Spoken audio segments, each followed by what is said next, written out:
Hello class.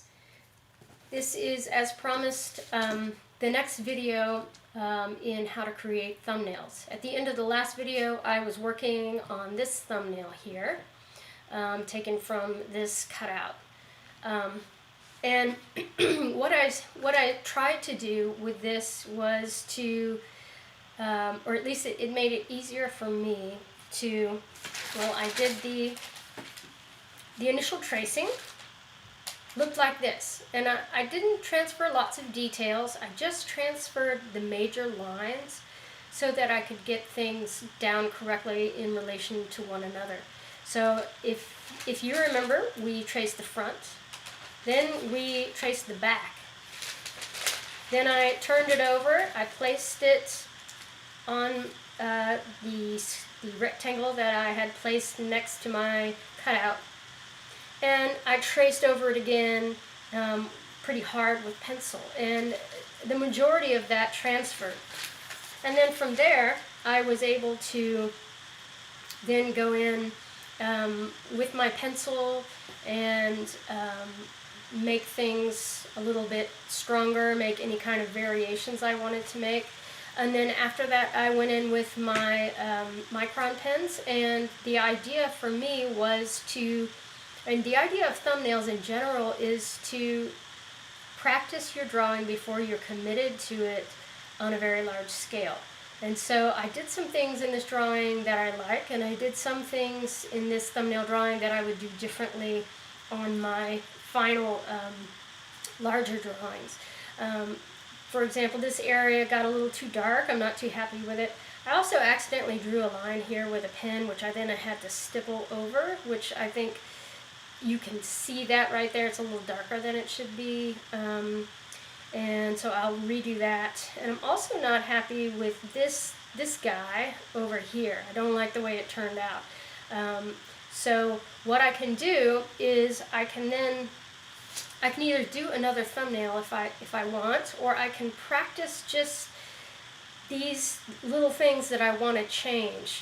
I also missed this plane of the, whatever that is, I think it's a chandelier or something. I just kind of missed it when I was tracing.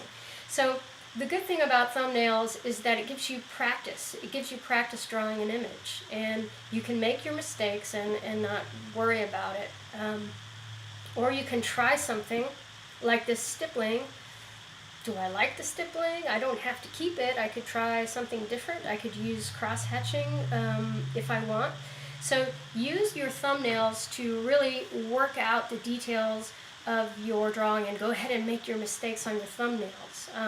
One other thing I did is I smeared ink with my hand while I was drawing. So what I would recommend for that, because what happens when the ink goes down, it's wet, and then you can easily smear it with your hand. You can see I have a little bit here. But one thing you can do if you're drawing, especially if you're making a space black, you can have your pen and then you can put a piece of paper in between your hand and the rest of the drawing.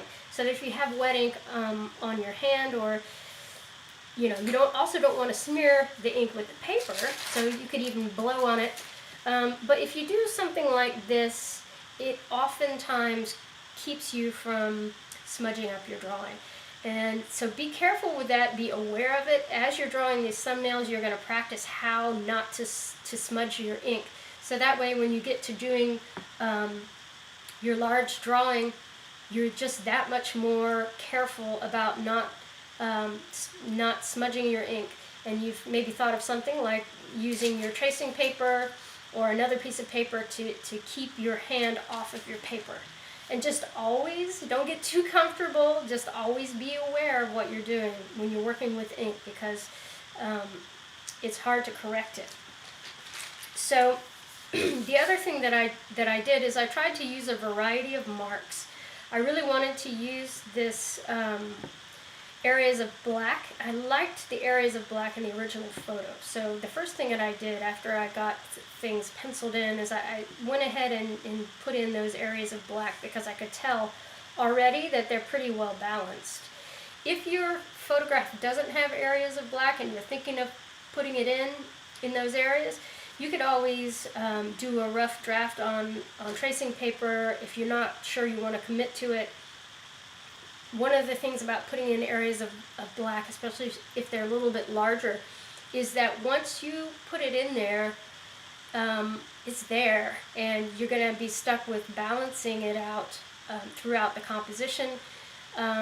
And sometimes it's opening up a can of worms. You might end up having too much black and having to do it over, and that's fine. That's the whole process of this assignment, which I like so much. Is there's so many different decisions for you to make, and it may not seem obvious to you right now, but with this image, I made decisions in order for my thumbnail to come out looking like this.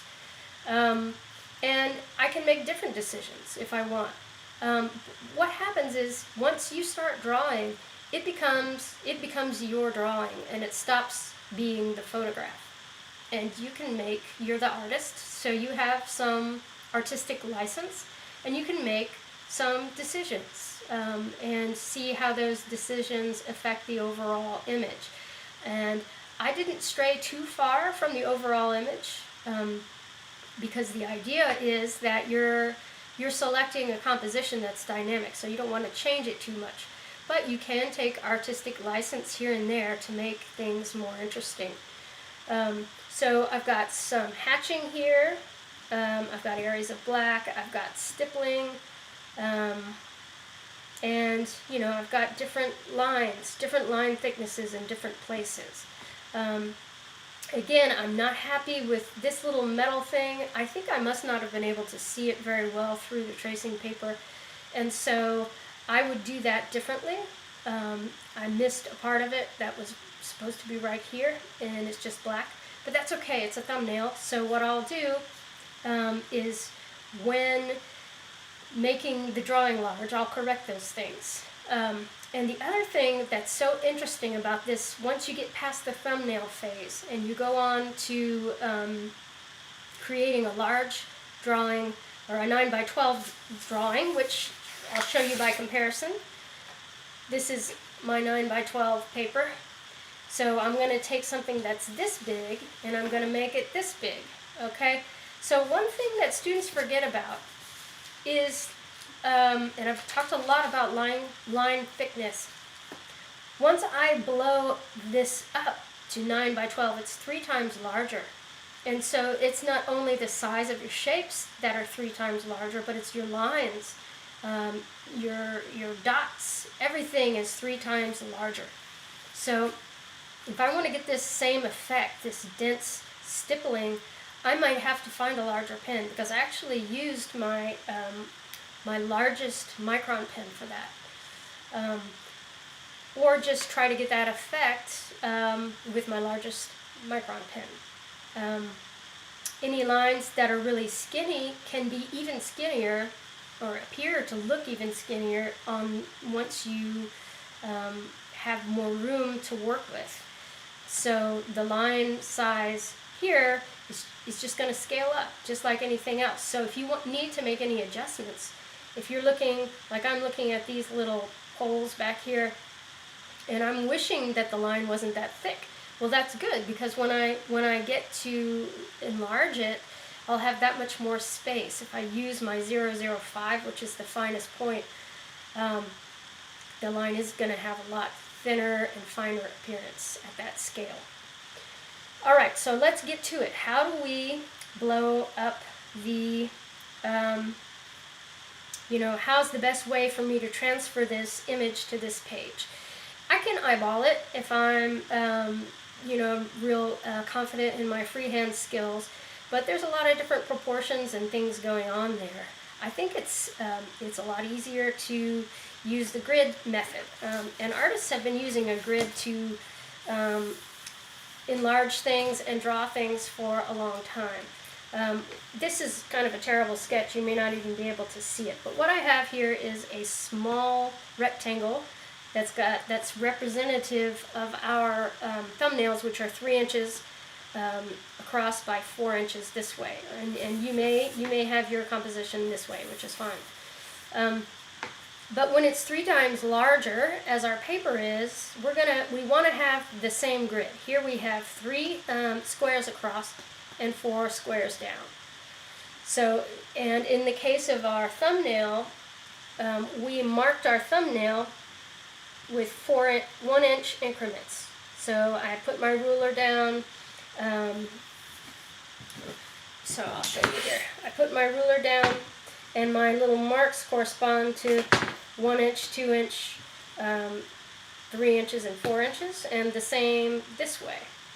And you'll find, like you'll see here, that it's not exact. 3 inches is really out here. So as you're transferring your drawing, if your thumbnail's a little bit smaller, don't worry about it. You can still copy it exactly and then just kind of extend this much of your drawing. You just have to be a little bit flexible. Okay, so here I marked in 1-inch increments all the way around the thumbnail. And what I can do then is I can go ahead and I can use my pen to draw the grid onto my thumbnail. A lot of students do that. A lot of students are like, wow, I worked really hard on that thumbnail. I really don't want to draw a grid across it. That's okay. If you happen to have something transparent that you can tape over it and get that grid going, then you can just tape a transparency over that. In fact, I have one. I wish I had done that. But what I'm going to do is I'm just going to go ahead and see if I can see my marks. I lost some of them. So I have those. I have these.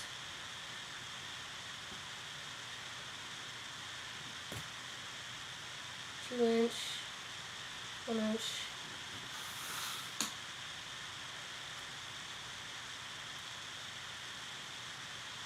So I'm going to just mark at the inch intervals here.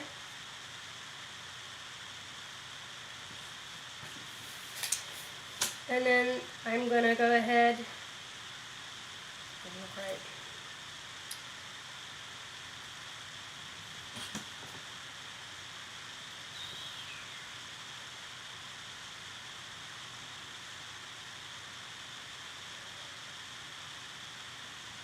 Okay, you want to make sure that these are going straight across. If you happen to have a triangle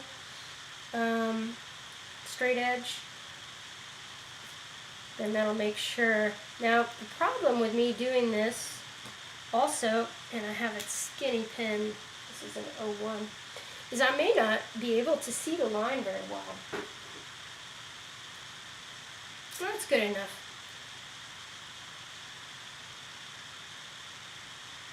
So that's another thing that the transparency can help you with. If you happen to feel like you're not seeing your lines very well, or you don't want to mess up your drawing, then try to find something that you can put over the top that'll help you visualize the grid. Alright, I don't know if you guys can't see that at all, but I can actually see it on my paper. So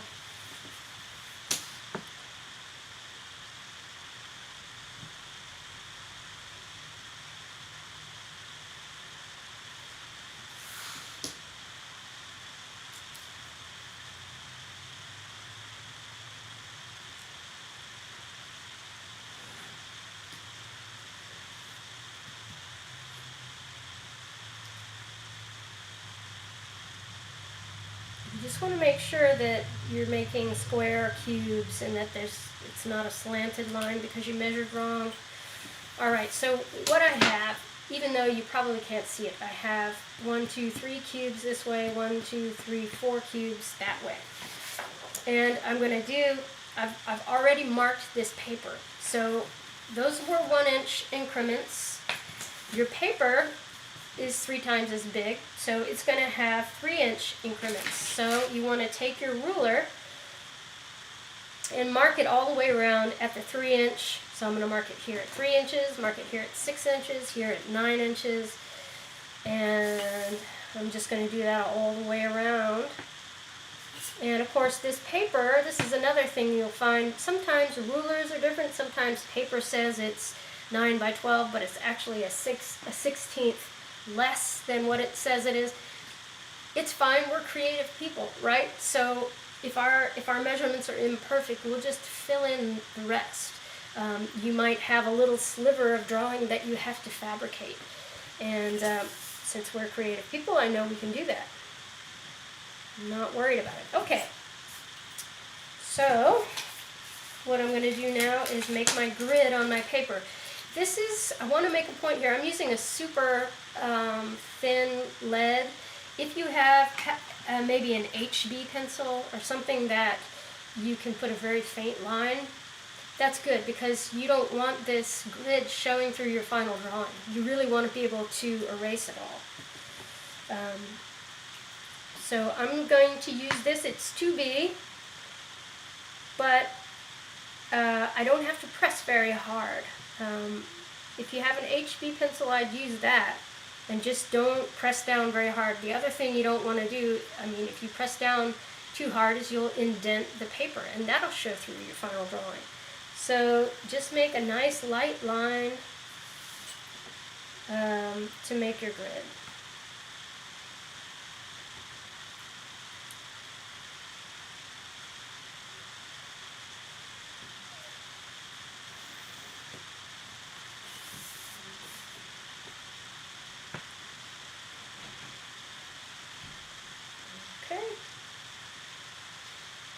And if you recognize right away that your measurements are not right and that you're going to be making a crooked line, just remeasure. And before you make that grid, try to make sure you're going to be making... This is totally off. Oh, it's because I forgot the center. I forgot a line. No panic. Alright, so here we go. Forget this line here.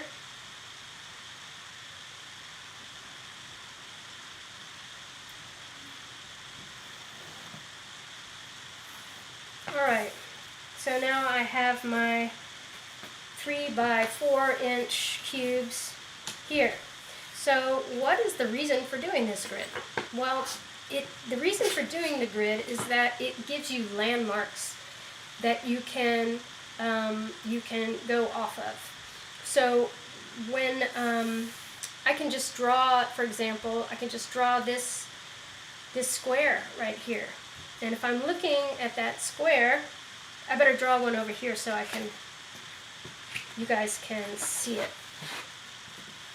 And remember, I'm drawing in light pencil so that I can make mistakes. We want to be able to be free to make mistakes and make changes. So if I'm doing this here, this square, I can just look at this line right here. And I can say, okay, the line starts up right about here on that square, and it exits the square over here. And maybe it's more over here. It looks something like that. I'm going to be really light and sketchy. And then I can kind of gauge the thickness of that line. See how thick this is compared to that? And it kind of goes around and comes down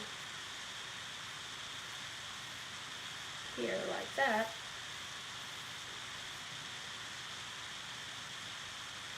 It's a little bit, this is a lot thicker than that, so I might make sure that it's being reflected here.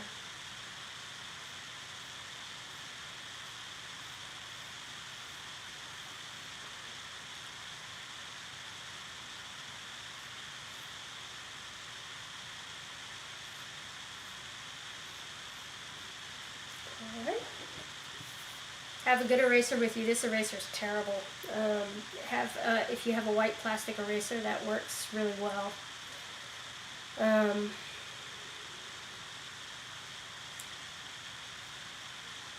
So that thing starts over here. It's just barely in this square. And from here I have something. This comes over, and I can erase this line. It's a shape that kind of goes out this way.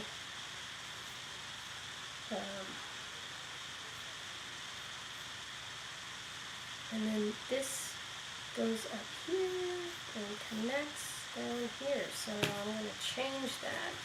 So just, try not to be too uptight about it. Just kind of try to be sketchy, but be really light so you can redo things that aren't working. All right, so you get the idea. What it's helping me do is to just really focus on a small part of the drawing at a time, and be able to size it up in a way that is proportional to the small drawing.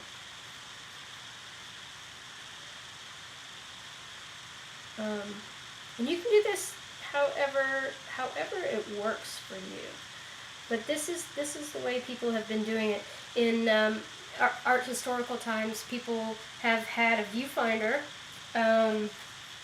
like this.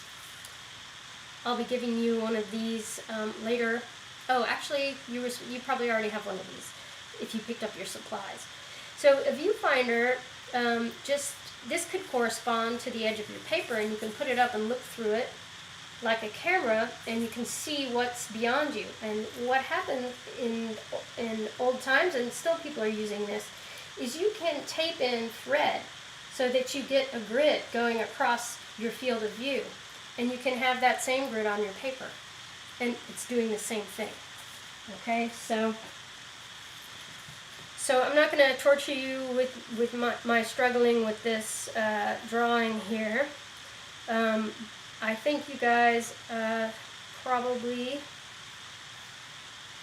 are understanding how this works. So, I encourage you to be sketchy with it, and just non-committal. Don't stress out over it too much. Just get it how you like it. If there's a few areas that you want to kind of be take a little artistic license with, I'm okay with that. I don't want you to change it all together, because that really does defeat the purpose of having found this amazing dynamic composition. The things that you can change are really smaller, more artistic changes. All right, so I hope that starts to make sense. So you get it sketched in, looking at your proportions and trying to make it as much like this as you can. Your start. This is where I started from to make this. So if I can get this transferred, hey, if you want to try to use your, if you have tracing paper and you want to try transferring with tracing paper, you can do that too.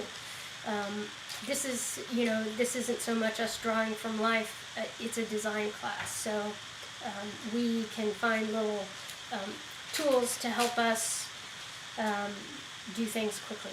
Okay, so again, I encourage you though to try the grid method, because it's something that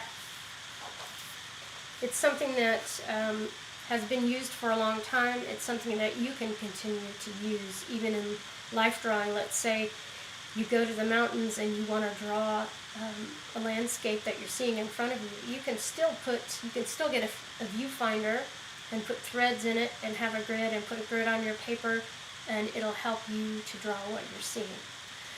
All right, so what's after this? After you get your thumbnail transferred as a loose sketch, then it's time to do the drawing again with the pen and ink. The main problems that I see during this phase of the project is that sort of the initial shock about the change in scale. You know, when I did this black area, it didn't take me very long, but the black areas on this are going to be really big, and it's going to take me a long time. It's also going to take me some looking back and forth to decide how thick do my lines need to be so they have the same impact as this as this thumbnail. You know, in my stippling, I might have to use a wider range of pins than I used on my thumbnail. If I want these lines to be super thin, like they are here, I used my 005. But the 005 on this paper is going to look that much thinner. So if I use the 005, I might say, God, that doesn't look like it looks here.